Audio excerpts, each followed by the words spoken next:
말씀입니다. 마태복음 2장 1절에서 6절까지의 말씀입니다. 마태복음 2장 1절에서 6절까지 우리 한 절 한 절 교독한 다음에 우리 마지막 절 함께 봉독해 올립니다. 헤롯 왕 때 예수께서 유대 베들레헴에서 나심에 동방으로부터 박사들이 예루살렘에 이르러 말하되 유대인의 왕으로 나신 이가 어디 계시뇨? 우리가 동방에서 그의 별을 보고 그에게 경배하러 왔노라 하니 헤롯 왕과 온 예루살렘이 듣고 소동한지라.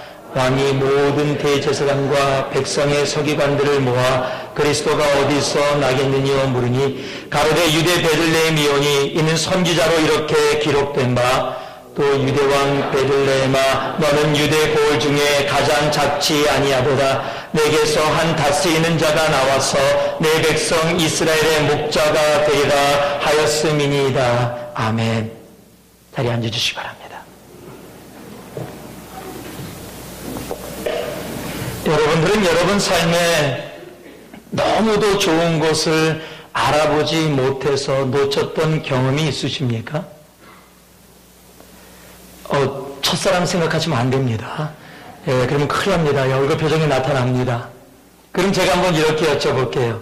만약 지금 여러분의 바로 옆자리에 주인 없는 금덩어리가 있다면 어떻게 하시겠습니까? 뭐 그런 질문을 합니까? 바로 지갑에 집어넣죠, 벌써. 주머니에 집어넣죠. 주인 없는 금덩어리인데 굳이 뭐 걱정할 필요 있습니까? 그런데 그 금덩어리가 금으로 보이지 않고 여러분이 자리에 앉으려고 하는데 그냥 흙으로 잔뜩 쌓여 있어서 돌멩이처럼 보였었다면 여러분은 어떻게 하시겠습니까? 아마 안내하시는 분을 부르시든지 여러분이 휴지 가져와서 감싸갖고 쓰레기통에다 버리셨을 겁니다. 나중에 누군가 쓰레기통 치우다가 웬 금덩어리 봤는데 내가 버린 거예요. 내 거라고 우겨도 아무 소용이 없고 후회만 될 겁니다. 1850년 미국 오하이오에 워디 테일러라는 사람이 살고 있었습니다. 분홍입니다. 굉장히 큰 농장을 갖고 있던 사람입니다. 그런데 그곳에 아주 초라한 소년 짐이라는 소년이 일자리를 구하러 왔습니다. 보니까 착하게 생겨서 자기 집에 헛간에서 잠을 재우면서 그곳에서 일을 하게 했습니다. 자기는 은혜를 베풀었는데 그런데 이게 웬일입니까? 이 짐이라는 소년하고 자기 외동딸하고 눈이 맞은 겁니다. 그 짐이라는 소년이 와서 외동딸을 가지고 데리고 와서 그 주인한테 워디 테일러한테 결혼하겠다고 우기는 겁니다. 화가 났습니다. 이 내 사랑하는 딸을 이 아무것도 없는 헛간에서 잠자는 이런 아이한테 줄 수 없다. 그래서 화를 내서 쫓아버렸습니다. 그리고 딸은 다른 사람하고 결혼을 시켰습니다. 그리고 다 잊어버리고 시간이 지나갔습니다.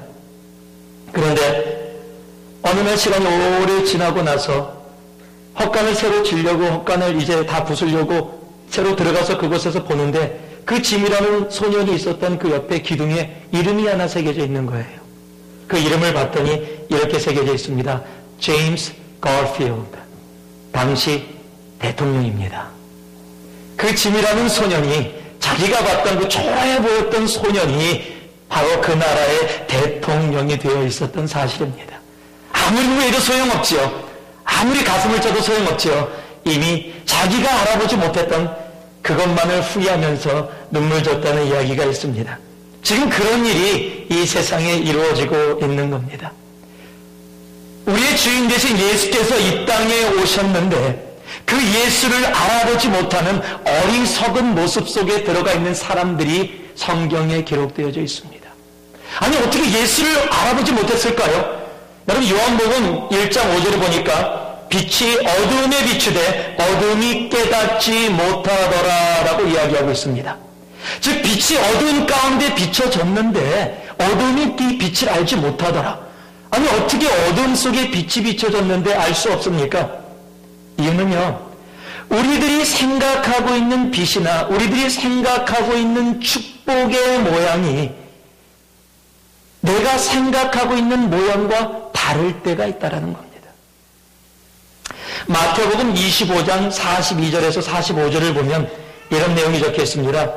내가 주일 때에 너희가 먹을 것을 주지 아니하였고 목마를 때에 마시게 하지 아니하였고 나그네 되었을 때에 영접하지 아니하였고 벗었을 때에 옷 입히지 아니하였고 병들었을 때에 옷과 갇혔을 때 돌아보지 아니하였느니라 하시니, 지금 주님께서 사람들에게 뭐라고 하냐면 너희들이 나를 돌보지 않았다는 겁니다. 내가 오게 있을 때 찾아오지 않았고, 내가 배고플 때 먹을 거 주지 않았고, 내가 헐벗었을 때 옷을 입혀주지 않았다고 얘기하는 겁니다. 그러니까 사람들이 깜짝 놀랍니다. 그러면서 이렇게 대답합니다. 저희도 대답하여 가로되 주여 우리가 어느 때에 주의 줄이신 것이나 목마르신 것이나 나그네 되신 것이나 벗으신 것이나 병드신 것이나 옥에 갇힌 것을 보고 공양치 아니하더이까. 우리는 그런 적 없다라는 겁니다. 만약에 주인님이 그랬었다면, 임금님이 그랬었다면 우리는 달려가서 내 옷을 벗어서라도 입혀드렸을 것이고, 배고픈 걸 알았다면 나의 것을 내가 안 먹더라도 드렸을 거라는 거예요. 그런데 그 주인이 이렇게 얘기합니다. 그 헐벗고 굶주리고 옥에 갇혔던 작은 자가 바로 나다라고 얘기하는 겁니다. 내가 생각하는 모습, 내가 생각했던 그 모습이 아니라 다른 모습으로 찾아올 때 그것을 알지 못하는, 즉 알아보지 못하는 어리석음 속에서 작은 자가 임금이었다라는 사실, 주인이었다라는 사실을 우리는 깨닫지 못하게 되는 겁니다. 요즘 여러분 라디오 들으면, 전 지난주에 라디오를 듣다가 캐롤이 들어서 캐롤을 들고서 듣고 다니는데, 갑자기 거기서 라디오 방송하는 사람이 이렇게 인사를 하더라고요. Merry Holiday. Merry Holiday? 야, 내가 해피 할라데이까지는 들어봤어도 내가 메리 할라데이는 처음 들어봤어요. 이제는 메리 크리스마스라고 인사를 안 해요. 이제는 예수 탄생의 크리스마스에서 예수를 지우자고 광고를 합니다. 크리스마스는 예수하고 상관없다라고 사람들이 돈 들여서 광고를 하기 시작해요. 이제는 해피 할리데이를 지나서 메리 할리데이, 메리 크리스마스가 아니라 그냥 베케이션이다, 놀 수 있는 날이다, 축제의 분위기다, 그런 식으로 이 세상이 호도를 하고 있습니다. 독생자 예수가 이 땅에 오셔서 우리를 위해 십자가 달려 돌아가셨다는 그 사실이 너무 귀하고 아름다운데 이제 그것은 중요하지 않다라는 겁니다. 12월 달 한 달은 그저 우리들이 축제의 분위기 속에서 지내는 그냥 메리 할리데이라는 겁니다. 그렇게 지금 이야기하고 있습니다. 너무도 귀하고 아름다운 그 예수 그리스도가 이 땅에 오신 그날을 우리는 이제는 신경도 쓰지 않고 있는 겁니다. 여러분 사랑하는 분하고 아내하고 남편하고 첫 키스한 거 기억나십니까? 아내가 우리 첫 키스 어디서 했지? 전혀 총각들은 듣지 마세요. 예. 아마 기억나실 겁니다. 그럼 제가 한번 또 물어볼게요. 18번째 키스 기억나십니까? 기억도 안 나실 거예요. 제가 왜 이런 꺼벙한 질문을 하냐면요. 첫이라는 단어는 우리들에게 새롭습니다. 그렇기 때문에 기억을 해요. 요즘 젊은 사람들은요, 우리가 만난 지 182일째야 이렇게 계산하면서 살아요. 예전하고 이 비교가 안 됩니다. 그 얘기는 첫날을 기억하고 있다는 얘기입니다. 첫날은 그만큼 중요해요. 그런데 우리가 지금 2012번째, 만약에 그냥 0년서부터 시작했다고 한다면 2012번째 크리스마스를 맞이합니다. 이 크리스마스가 너무도 소중하고 중요합니다. 그런데 첫 번째 크리스마스는 어땠을까요? 하나님이신 예수님이 이 땅에 처음으로 내려오셔서 우리를 위해서 아기 예수로 마구간에 오셨던 그 첫 번째 크리스마스. 여러분, 이 첫 번째 크리스마스를 받아들이고 기쁨 속에 있었던 사람들이 있어요. 그들이 목동들입니다. 그들이 동방박사들입니다. 그리고 요셉과 마리아입니다. 그런데 그 첫 번째 크리스마스를 이들과 동일하게 경험하고 그 장소에 함께 있었음에도 불구하고 이 첫 크리스마스를 잃어버렸던 사람들이 있습니다. 오늘 여러분과 그 잃어버린 사람들에 대해서 함께 나누고자 원합니다. 어떤 사람들이 그 의미 있는 첫 크리스마스, 정말 우리를 위해서 이 땅에 오신 예수 그리스도가 이 땅에 오신 그 첫 크리스마스를 함께 있었으면서도 어리석게 잃어버렸을까?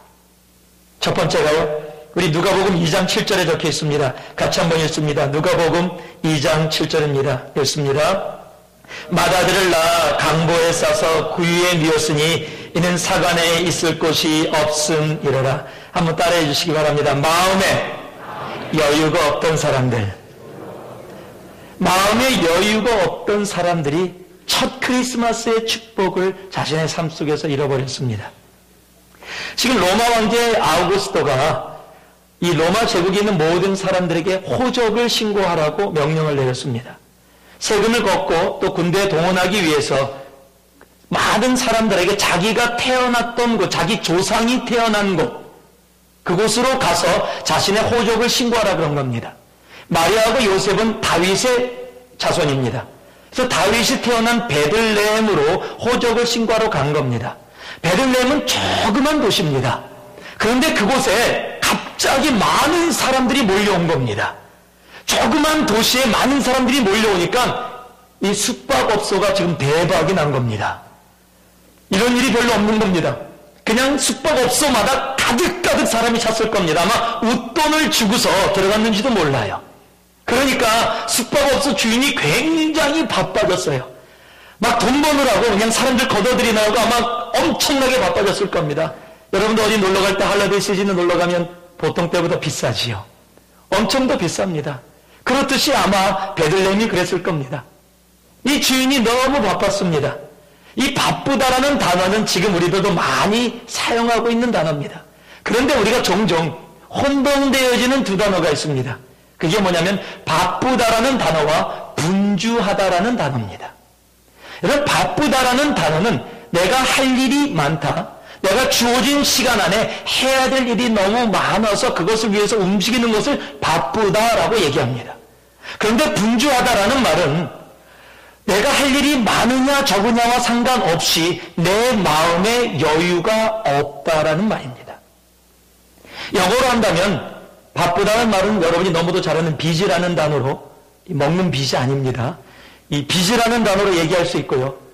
분주하다는 단어를 제가 사전에 찾아보니까 여러 단어가 나오는데 이 단어가 제일 어울리는 것 같아요. preoccupied. 내가 미리 preoccupied, 꽉 찬 것들이 많아서 다른 것을 돌아볼 수 있는 마음의 여유를 갖고 있지 못한 것. 이런 마음의 여유를 갖고 있는 사람들은 농담을 잘해요. 뭐 농담한다고 다 여유가 있는 거 아닙니다.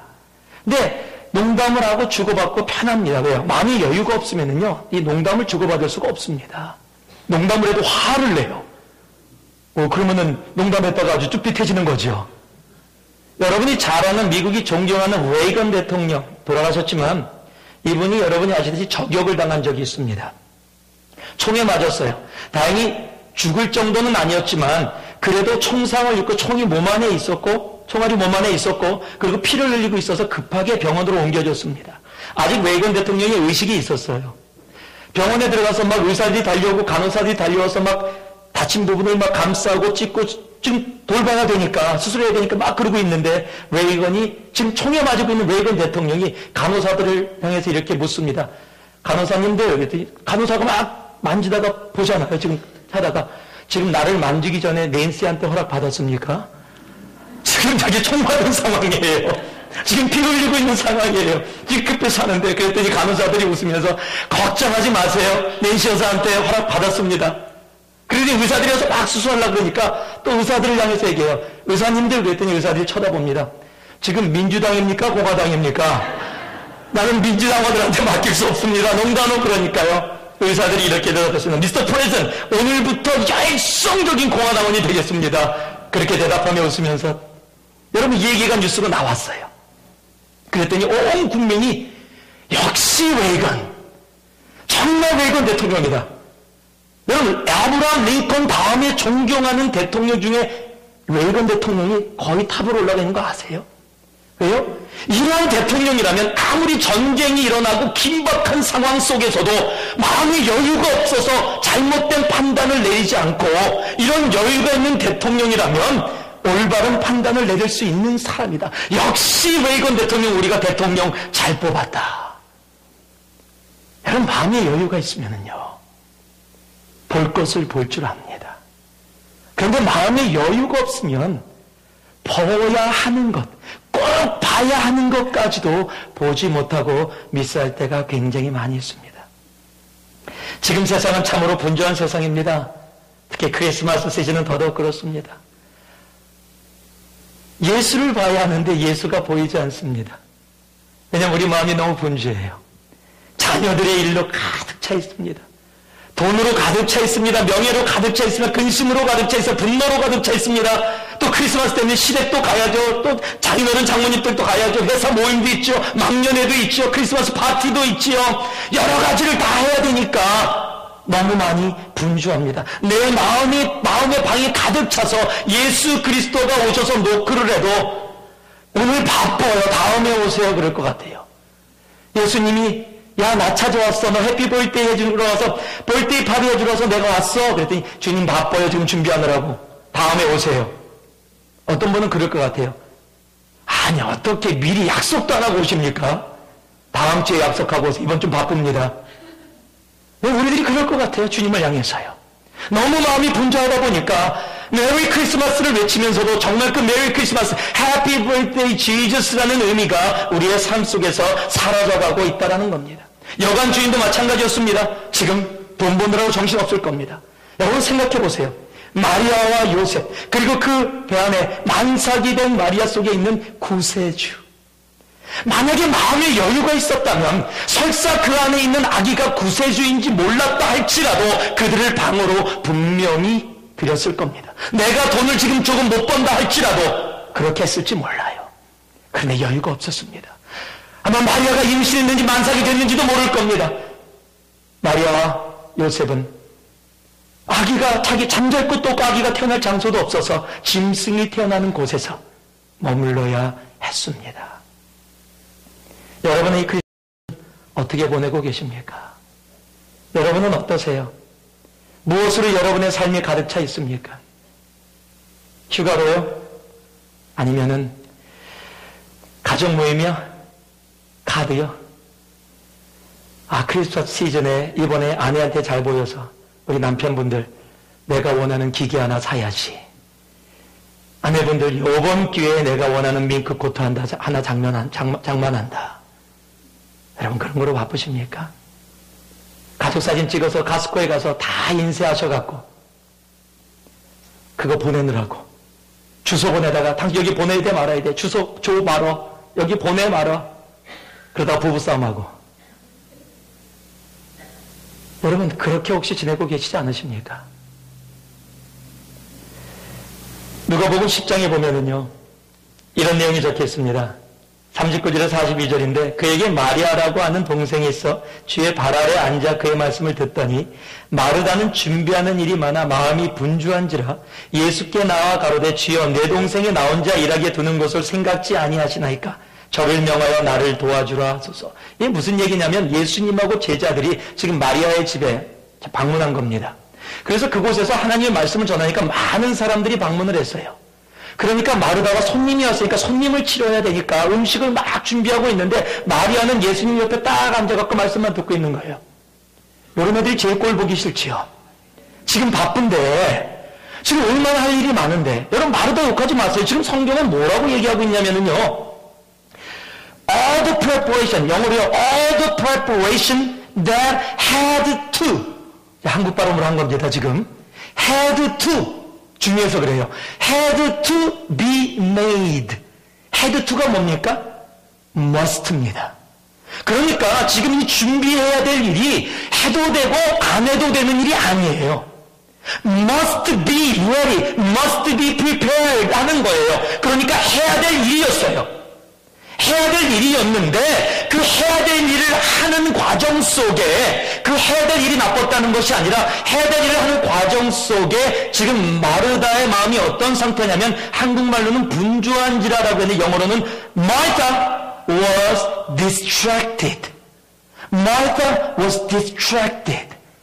그 일을 준비하면서 지금 예수님이 오셨다라는 사실보다 준비해야 한다. 이것은 꼭 있어야 한다라는 그 사실에 내 마음을 빼앗겨서 원래 있어야 될 곳에서 벗어난 상태를 distract라고 얘기하는 겁니다. 그러니까요. 마리아가 꼴보기 싫게 보이는 거예요. 그러니까 주님한테 와서 주님 생각하지 아니하십니까? 이렇게 적혀 있는데 영어가 이건 더 정확하게 적혀 있어요. 뭐라고 적혔냐면 Lord, don't you care? 주님, 이런 거 신경 안 써주십니까? 내가 지금 준비해야 될 주님의 일을 하고 있는데 지금 마리아는 그렇게 앉아있어요. 이런 거 신경 안 써주십니까? 주님이라면 오히려 신경 써주셔야 되는 거 아니에요? 지금 이렇게 얘기하고 있는 겁니다. 그랬더니 주님이요 이렇게 대답해 주십니다. But only Martha, Martha 두 번이나 얘기하는 거 강조법입니다. Martha, Martha The Lord answered, You are worried and upset about many things. 지금 마음에 여러 가지 것이 동시에 많이 들어와서 걱정도 하고 있고 화도 났다라는 겁니다. 그런데 주님이 뭐라고 얘기하시면요. Only one thing is needed. 그게 뭡니까? 복음입니다. 예수 그리스도입니다. 내가 아무리 해야 될 일들 정말 had to be ready, had to be prepared. 정말로 당연히 해야 될 일들을 하고 있다 할지라도 내 마음의 여유를 뺏겨서 분주하여서 only one thing, 예수를 잃어버리고 있다면 그 had to prepare, had to be prepared 하는 그 아무리 정말로 해야 될 일을 할지라도 그 일은 아무 의미가 없다라는 겁니다. 우리가 아무리 교회에서 좋은 일을 많이 한다 할지라도 only one thing, 예수 그리스도를 잃어버리고 있다면 그 교회에서 하는 일은 아무 의미가 없다라는 겁니다. 여러분 크리스마스 시즌에 우리들이 좋은 일을 아무리 많이 한다 할지라도 정작 예수가 이 땅에 왜 오셨고 우리를 위해서 어떻게 사셨고 무엇으로 살아가셨고 우리를 향해서 무엇이라 말씀하여 주셨는지 그 예수를 잃어버리면 아무것도 아니라는 겁니다. 여러분의 마음이 무엇으로 차 있습니까? 여러분의 마음이 진정으로 예수를 포커스하고 계십니까? 길거리 다니다 보면 프리웨이에 이런 큰 빌보드가 많이 붙어 있어요. 많은 분들이 돈 주고 붙였을 겁니다. 이렇게 해야 되는 게 안타까워요. 거기에 이렇게 적혀 있습니다. Reason for the season is Jesus. 이 계절에 우리들이 이렇게 셀러브레이트하는 추리를 하고 호황찬란하게 빛을 발하면서 메리 크리스마스라고 외치는 이유는 바로 예수 그리스도다. 친구의 생일날 모이고 나서 우리 왜 모였어 여기? 여러분 그런다면 어떻겠어요? 그 친구가 그 소리 너 왜 왔니? 그러면은요. 지금 친구 생일 당한 사람한테 너 왜 왔니? 그러면 여러분 어떻겠어요? 지금 그렇다는 겁니다. The reason for the season is Jesus. 여러분 이 계절에 우리들이 이렇게 셀러브레이트하고 아니 오늘 우리들이 이곳에 예배 드리고 있는 이유도 단 하나뿐입니다. Only one thing is Jesus Christ. 바로 예수입니다. 바로 예수 때문에 우리가 이곳에 있고 그 예수 때문에 우리들이 크리스마스를 셀러브레이트하는 겁니다. 혹시 나도 모르게 세상 것 때문에 내 마음이 분주하여져서 마르다처럼 그렇게 가장 중요한 한 가지를 잊어버리고 잃고 계시지는 않습니까? 내 마음의 여유를 다시 찾을 수 있기를 바랍니다. 그리고 정말 예수 그리스도를 볼 수 있는 우리의 영적인 눈이 있기를 진심으로 원합니다. 두 번째, 정말 그 크리스마스를 잃어버렸던 사람들은요, 마태복음 2장 1절에서 3절에 적혀 있습니다. 우리 같이 한번 읽겠습니다. 시작. 헤롯 왕 때 예수께서 유대 베들레헴에서 나심에 동방박사로부터 박사들이 예루살렘에 이르러 말하되 유대인의 왕으로 나신 이가 어디 계시뇨? 우리가 동방에서 그의 별을 보고 그에게 경배하러 왔노라니 헤롯 왕과 온 예루살렘이 듣고 소동한지라. 한번 따라해 주시기 바랍니다. 파워를 추구했던 사람들, 크리스마스를 잃어버린 사람은 세상의 파워를 추구했던 사람들입니다. 세상을 움직이는 두 가지 원리가 있습니다. 첫 번째 원리는 힘의 원리입니다. 그리고 두 번째 원리는 은혜의 원리입니다. 세상은 힘의 원리로 인해서 움직여집니다. 그런데 하나님의 나라는 은혜의 원리에 의해서 움직여집니다. 고린도전서 15장 10절에 사도 바울이 자신의 삶을 이렇게 고백을 합니다. 그러나 나의 나된 것은 하나님의 은혜로 된 것이니 내게 주신 그의 은혜가 헛되지 아니하여 내가 모든 사도보다 더 많이 수고하였으나 내가 아니요 오직 나와 함께 하신 하나님의 은혜로다. 지금 사도 바울이 사람들이 막 얘기하면서 사도 자격이 있다 없다 막 이런 얘기를 막 하니까 그들에게 편지를 보내면서 지금 내가 존재하는 이유는 단 하나다. 내가 잘나서가 아니라 내가 사도들보다 많은 일을 해서도 아니다. 나 정말 그들보다 많은 일을 했다. 나도 바리새인 중에 바리새인이다. 나도 알 만큼 안다. 나도 가멜리엘의 후에 정말 그 밑에서 배웠던 나도 하나님의 지식, 성경, 율법을 알 만큼 아는 사람이다. 그리스도를 위해서 뛴 것도 난 웬만한 사도들보다 더 많이 뛰었다. 그러나 그것이 나의 것이 아니다. 하나님의 은혜다. 내 존재의 이유가 결국 한마디로 하면요, 내가 살아가는 이유는, 내가 살아가는 힘은 세상의 힘의 원리가 아니라 하나님의 은혜의 원리에 의해서 살아간다라고 고백하는 겁니다. 성경에 적혀있는 바울을 통해서 우리에게 주어진 바울 서신들을 보면 처음에 시작할 때 꼭 사도 바울이 잊지 않고 하는 인사가 있습니다. 그 인사가 은혜가 너희에게 있을지어다예요. 그리고 마무리할 때 꼭 마무리에 또 들어가는 단어가 있는데 그 단어가 은혜가 너희와 항상 함께 있기를 원하노라 합니다. 은혜로 시작해서 은혜로 끝나. 왜냐하면 사도 바울은요, 은혜의 원리에 의해서 하루하루를 살아갔던 사람이기 때문입니다. 그런데 세상은요, 은혜의 원리가 아닙니다. 힘의 원리입니다. 이 시대는 힘의 원리로 살아가고요. 이 힘이라는 단어는요, 사회적 의미로 이렇게 적혀 있습니다. 자신이 원하는 것을 얻을 수 있는 능력. 그러다 보니까요, 자신이 원하는 것을 얻기 위해서 그 힘을 차지하기 위해서 참 노력합니다. 힘에는요, 여러 가지가 있는데 우리들이 공부하고 하는 지식을 갖고 있으면 실력이 있다라고 얘기합니다. 높은 자리에 올라가면 권력이 있다라고 얘기합니다. 숫자가 많으면 세력이 있다라고 얘기합니다. 여러분, 그래서 선거할 때 세력 싸움 하잖아요. 얼마 전에 한국 지금 선거 때문에 아주 정말, 우리는 선거철만 되면 정말 난립니다. 서울 광화문에서, 제가 누구라고 얘기 안 할게요, 그 두 분. 누구라고 얘기 안 하시면 여러분 모르실 것 같으니까. 그 두 분이 하는데, 먼저 한 그룹이 했고, 그 다음에 다른 그룹이 다 같은 장소에서 했어요. 한 2시간 더울로 했습니다. 근데 재밌는 사실이 뭐냐면요, 서로 많이 왔다라는 겁니다. 서로 많이 왔다고 막 광고하는데요, 경찰 추산, 경찰이 몇 명이 왔다라고 발표를 합니다. 그러면 언제나 경찰이 얘기한 숫자보다 많아요. 경찰이 그 장소에 2만 명이 있었습니다. 그러면은 그 선거하시는 분들은 무슨 소리냐, 3만 명도 더 많이 왔다. 서로들 그래요. 경찰 추산보다 적은 걸 본 적이 없어요. 나는 너무도 안타까운데 교회도 그럴 때가 있어요. 진짜 숫자보다 더 많이. 그걸 세력이라고 생각해요. 여러분, 숫자가 세력이 되는 세상이 됐어요. 교회도 힘의 원리에 의해서 움직일 때가 있습니다. 너무도 안타까운 일입니다. 건강하면 체력이라고 얘기합니다. 돈이 많으면 재력이라고 얘기합니다. 육체가 예쁘면 매력이 있다라고 얘기합니다. 이 매력도 힘이에요. 그러다 보니까 많은 남자들 또 여자들이 그 몸에 대해서 굉장히 신경을 많이 쓰십니다. 제가는 이 근육을 만드는 남자들은 여름에는 꼭 탱탕만 입고 다녀요. 걸을 때도 그냥 안 걸어요. 꼭 이렇게 어깨를 이렇게 벌리고 걸어요. 나 근육 있다.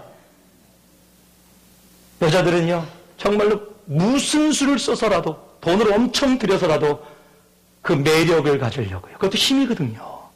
엄청난 힘이거든요. 그러니까 노력합니다. 영적인 것을 영역이라고 얘기합니다. 그래서 사람들은요, 이 힘을 가지기 위해서 엄청 노력해요. 힘의 문제가 아닙니다. 문제는 그 가지고 있는 힘을 나만을 위해서 사용하기 원한다는 거예요. 왜 힘을 추구해요? 그걸 통해서 내가 원하는 것을 얻기 위해서. 예전에 부모님들이 그러셨어요. 자녀들 향해서 공부해서 남주냐? 공부해라. 근데 여러분 아세요? 여러분 예수를 믿으시면 이렇게 하셔야 돼요. 공부 열심히 해라. 그래서 공부해서 남 줘라. 그래야 돼요.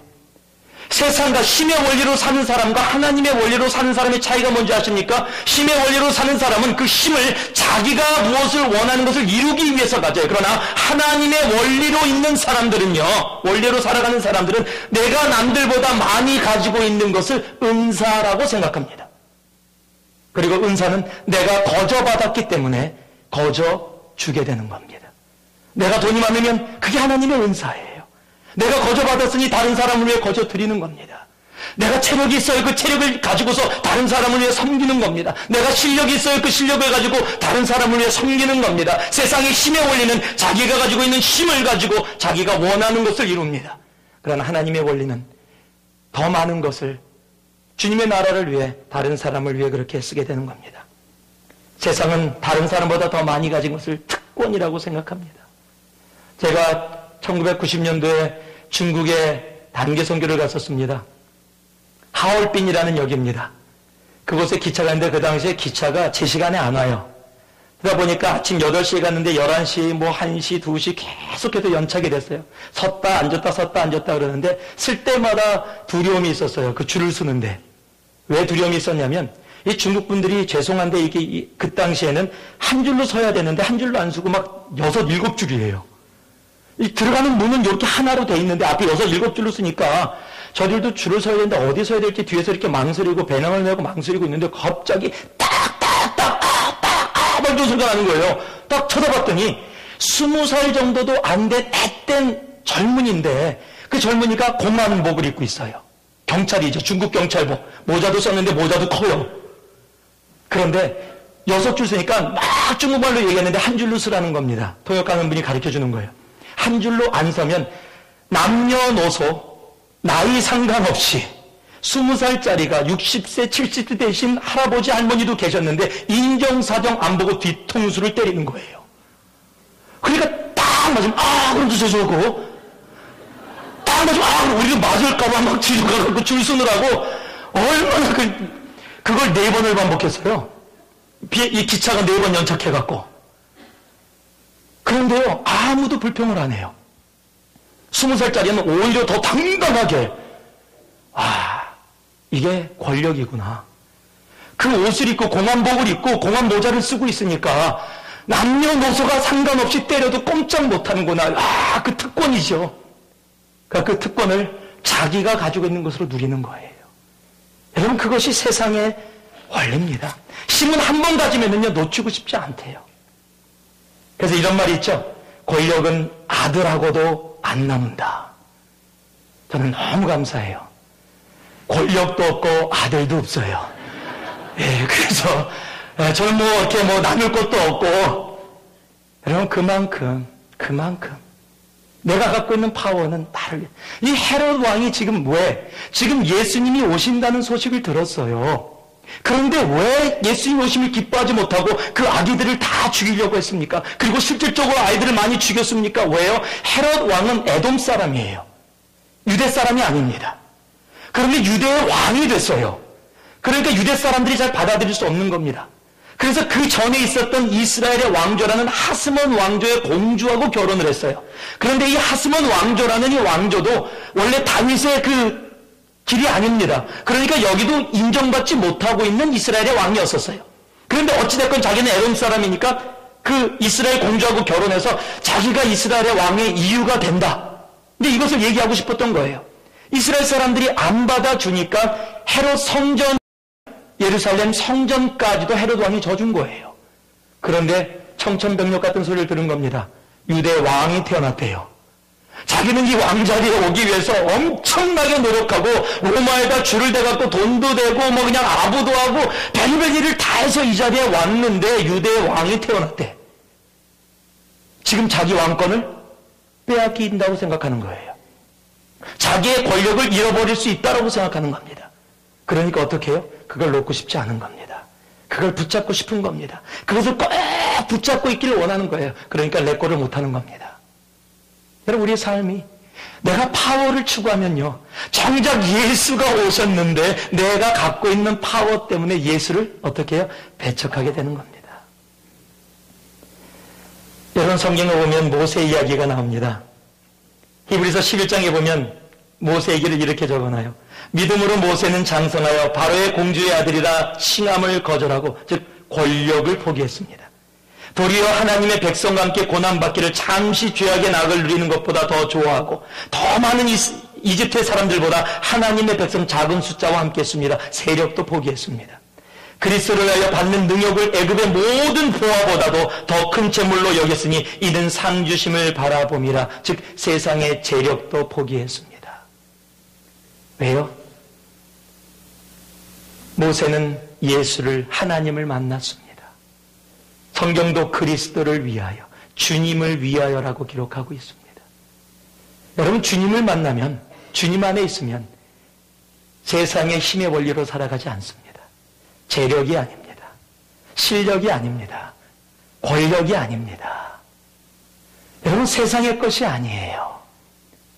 하나님의 은혜입니다. 그 은혜 속에 거하니까 하나님이 이렇게 우리들에게 말씀해 주십니다. 빌립보서 4장 13절을 보니까 내게 능력 주시는 자 안에서, 내게 능력 주시는 자 안에서 내가 오히려 모든 것을 할 수 있는 사람으로 하나님이 허락해 주시는 겁니다. 여러분, 무엇을 추구하고 있습니까? 오늘도 세상의 실력과 재력과 권력과 매력과 체력과 혹시 세상의 힘의 원리를 위해서 내가 원하는 것을 이루기 위해서 그것을 쫓아가면서 가장 중요한 하나, 혹시 예수 그리스도를 잃어버리고 계시지는 않습니까?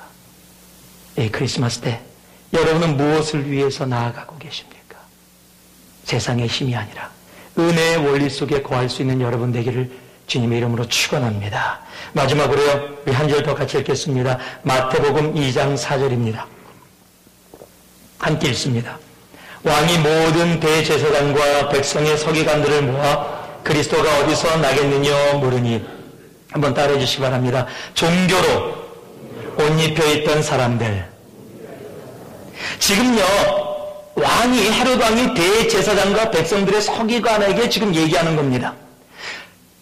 구세주가, 그리스도가, 유대인의 왕이 어디서 나겠느냐 그랬더니 이들이 금방 여기래요. 베들레헴이라는 곳에서 납니다. 그 얘기는 뭐냐면 이들이 성경을 알고 있다라는 얘기예요. 문제는 성경을 알고 있었는데 이들은 그 크리스마스를 잃어버렸습니다. 왜요? 알고만 있었다라는 사실이에요. 내 삶 속에 알고 있는 것이 삶으로 표현되어지지 못했다라는 사실입니다. 여러분, 종교와 신앙의 차이가 뭔지 아십니까? 여러 데피니션을 내릴 수 있을 겁니다. 그러나 한 가지만을 오늘 내린다면 종교와 신앙의 차이는, 종교는 알고만 있고 신앙은 알고 있는 것이 삶 속에서 사라지는 것입니다. 살아갈 수 있는 것, 그것이 신앙인 겁니다. 여러분이 순종을 모르십니까? 용서를 안 배우셨습니까? 사랑을 안 배우셨습니까? 선교해야 된다는 것을 안 배우셨습니까? 다 배웠어요. 문제는 알고만 있다라는 겁니다. 어떤 초신자 청년이 예수를 영접하고 크리스찬이 됐습니다. 그래서 마태복음부터 성경을 쭉 읽어 나아가고 있는데 한 구절에서 딱 스탑을 했어요. 그게 마태복음 5장 39절 말씀이에요. 뭐라고 적혀있냐면 이렇게 적혀있습니다. 나는 너희에게 이르노니 악한 자를 대접치 말라. 누구든지 오른뺨을 치거든 왼뺨도 돌려대며. 그 말씀을 딱 보고 나니까 이게 정말 가능한가? 예수 믿는 사람들은 정말 가능한가? 이런 질문이 들었습니다. 그래서 그 말씀을 묵상하다가 멈추고 집에서 나섰습니다. 내가 교회 가서 확인해 봐야 되겠다. 정말로 이게 가능한 일이냐? 정말 예수 믿으면 가능하냐? 이 교회를 갔는데 어떤 장로님이, 지긋하신 장로님이 그곳에 앉아서 성경을 다 아주 인자한 모습을 읽고 있는 거예요. 저분이라면 가능하겠다. 다가갔습니다. 다가가니까 앞에 딱 청려 있으니까 장로님이 성경을 읽다가 또 이렇게 위를 쳐다봤어요. 씩 웃으면서 아이 청년하고 인사를 나누려고 하는 순간에 갑자기 그냥 뺨을 팍 갈겼습니다. 장로님이 깜짝 놀랐습니다. 그냥 푹 자리에서 일어났더니 확 그냥 얼굴이 붉어져. 아니 이놈이 지금 뭘 하는 거야? 막 화를 냈어요. 그랬더니요, 도리어 청년이 화를 내는 거예요. 성경을 그냥 팍 집어던져. 거봐, 아니잖아, 이거 가짜야 다. 정말 성경에 적혀있는데 그대로 안 하잖아. 그러면서 마태복음 5장 39절을 딱 펴갖고, 장로님, 성경에 적혀있어서 제가 해본 것뿐인데 장로님 반응을 보니까 이거 다 거짓말 아닙니까? 뭔가 하고 딱 봤더니 오른뺨을 때리거든 왼뺨도 돌려내려. 장로님이 성경을 딱 보면서 이놈의 청년아, 제대로 읽어야지. 오른뺨을 치면 왼뺨 돌려야 된다고 그랬잖아. 너는 내 왼뺨부터 쳤잖아. 여러분 어떠세요? 오늘 한번 왼밤부터 우리가 정말 성경을 모르고 있습니까? 여러분 성경 모르세요? 아니요. 여러분 그런 분들 얘기 들어보셨어요?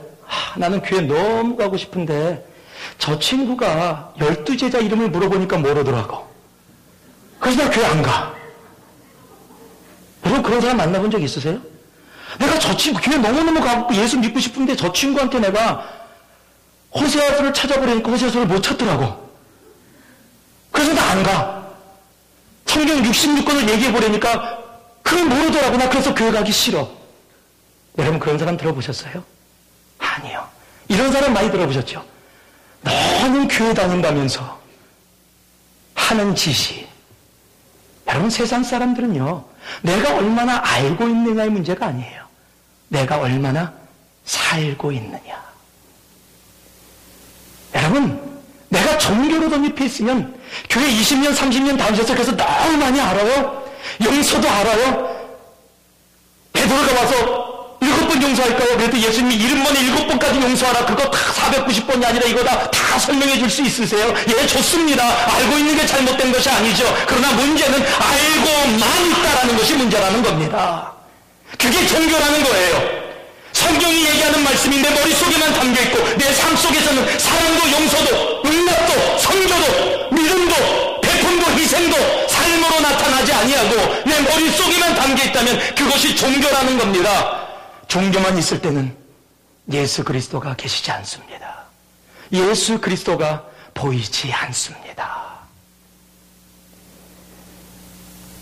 우리는 주님 앞에 정말 이 크리스마스 시즌에 다시 한번 정말 중요한 것이 무엇이고 내가 왜 이곳에 있는지를 우리는 돌아봐야 합니다. 요한일서 3장 18절에 봤더니요, 자녀들아 우리가 말과 여로만 사랑하지 말고 오직 행함과 진실함으로 하자라고 이야기합니다. 야고보서 2장 22절에 내가 보거니와 믿음이 그의 행함과 함께 일하고 행함으로 믿음이 온전케 되었느니라 라고 말씀하십니다. 야고보서 2장 26절에 영혼이 없는 몸이 죽은 것 같이 행함이 없는 믿음은 죽은 것이니라 말씀하십니다. 의인은 믿음으로 말미암아 살리라와 배치되는 말씀이 아닙니다. 이 믿음 안에는 삶으로 살아가는 행함이 함께 있을 때 그것이 바로 믿음인 것입니다. 여러분, 종교로 덧입혀 그렇게 살아가는 어리석은 인생이 되기를 원치 않습니다. 내가 한 가지를 알더라도 그 한 가지를 살아갈 수 있는 신앙인의 모습이 되기를 바랍니다. 어떤 교회에 오래전에 여러분과 한번 나눴었는데요. 목사님이 오랫동안 없었는데 목사님이 오셨어요.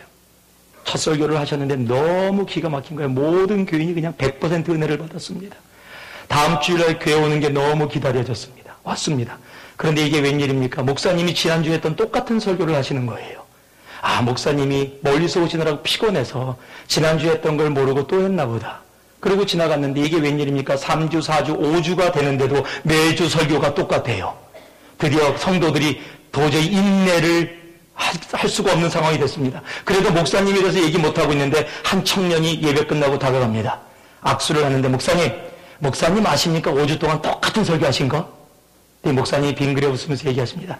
청년 알고 있죠? 깜짝 놀랐습니다. 그런데 왜 그렇게 하셨습니까? 목사님이 그 청년에게 얘기합니다.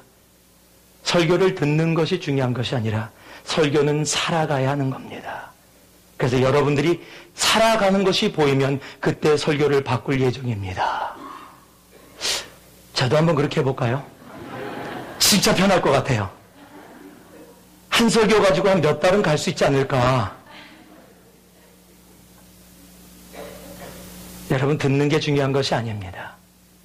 사는 것이 중요한 겁니다. 말씀을 맺습니다. 크리스마스입니다. 우리 메리 크리스마스 함께 나눌 겁니다. 크리스마스의 분위기가 집안에서도 세상에서도 많이 느껴집니다. 그런데 여관 주인처럼 마음의 여유가 없어서 정말로 크리스마스를 잃어버리는 그런 사람이 되지 않기를 바랍니다. 또 여관처럼 세상의 힘의 원리에 의해서 살아가기 때문에 그 힘의 원리로 나아가서 정말로 은혜의 원리 속에 있는 진정으로 할 수 있는 능력이 무엇인지를 알지 못하는 그런 어리석음 속에 들어가지 않기를 바랍니다. 그리고 대제사장이나 서기관처럼 머리로는 잔뜩 알고 있는데 삶에서는 전혀 나타나지 않는 그 종교인의 허울을 쓰고 있어서 정말로 크리스마스를 잃어버리는 그런 어리석은 사람들이 되지 않기를 바랍니다. 마음의 여유를 가지세요. 예수로 인해 여유를 가지시기 바랍니다. 세상의 힘의 원리가 아니라 은혜의 원리로 살아가시기 바랍니다. 그리고 종교가 아니라 신앙으로 살아가시기 바랍니다. 우리 옆에 분들에게 한번 그렇게 인사 나눠주실래요?